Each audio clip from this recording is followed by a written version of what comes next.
How the Camel Got His Hump.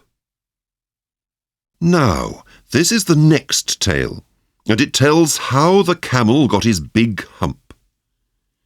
In the beginning of years, when the world was so new and all, and the animals were just beginning to work for man, there was a camel, and he lived in the middle of a howling desert, because he did not want to work.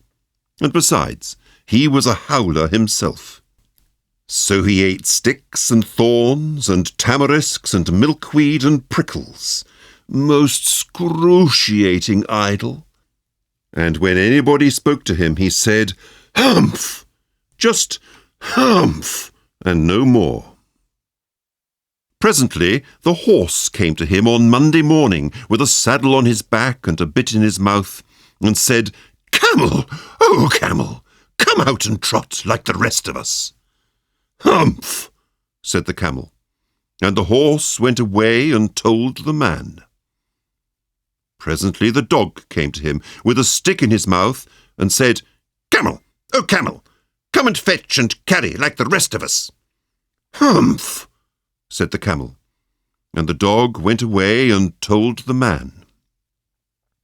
Presently the ox came to him with a yoke on his neck and said, "Camel, oh camel, come and plough like the rest of us." "Humph!" said the camel, and the ox went away and told the man. At the end of the day, the man called the horse and the dog and the ox together and said, "Three, oh three, I'm very sorry for you, with the world so new and all. But that hump thing in the desert can't work, or he would have been here by now. So I'm going to leave him alone, and you must work double time to make up for it." That made the three very angry, with the world so new and all, and they held a palaver and an indaba and a punchayet and a powwow on the edge of the desert. And the camel came chewing milkweed, most excruciating idle, and laughed at them. Then he said, "Humph!" and went away again. Presently there came along the djinn, in charge of all deserts, rolling in a cloud of dust. Djinns always travel that way because it is magic. And he stopped to palaver and powwow with the three.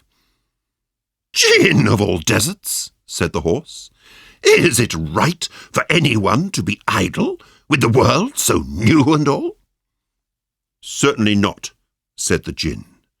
"Well," said the horse, "there's a thing in the middle of your howling desert, and he's a howler himself, with a long neck and long legs, and he hasn't done a stroke of work since Monday morning.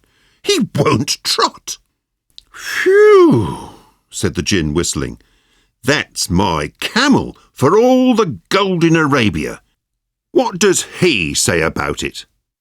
"He says humph," said the dog, "and he won't fetch and carry." "Does he say anything else?" "Only humph, and he won't plough," said the ox. "Very good," said the djinn. "I'll humph him if you'll kindly wait a minute." The djinn rolled himself up in his dust cloak and took a bearing across the desert, and found the camel, most excruciatingly idle, looking at his own reflection in a pool of water. "My long and bubbling friend," said the djinn, "what's this I hear of you doing no work, with the world so new and all?" "Humph!" said the camel. The djinn sat down with his chin in his hand and began to think a great magic, while the camel looked at his own reflection in the pool of water. "You've given the three extra work ever since Monday morning, all on account of your excruciating idleness," said the djinn, and he went on thinking magics with his chin in his hand. "Humph!" said the camel. "I shouldn't say that again if I were you," said the djinn. "You might say it once too often.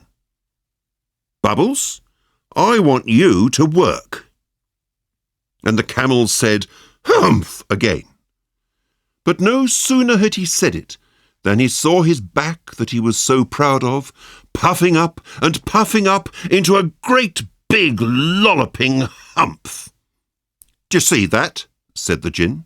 "That's your very own hump that you've brought upon your very own self by not working. Today is Thursday, and you've done no work since Monday when the work began. Now you're going to work." "How can I," said the camel, "with this hump on my back?" "That's made a purpose," said the gin, "all because you missed those 3 days. You will be able to work now for 3 days without eating, because you can live on your hump. And don't you ever say I never did anything for you. Come out of the desert and go to the 3 and behave. Hump yourself." And the camel humped himself, hump and all, and went away to join the 3. And from that day to this, the camel always wears a hump. We call it a hump now, not to hurt his feelings. But he has never yet caught up with the 3 days that he missed at the beginning of the world. And he has never yet learned how to behave.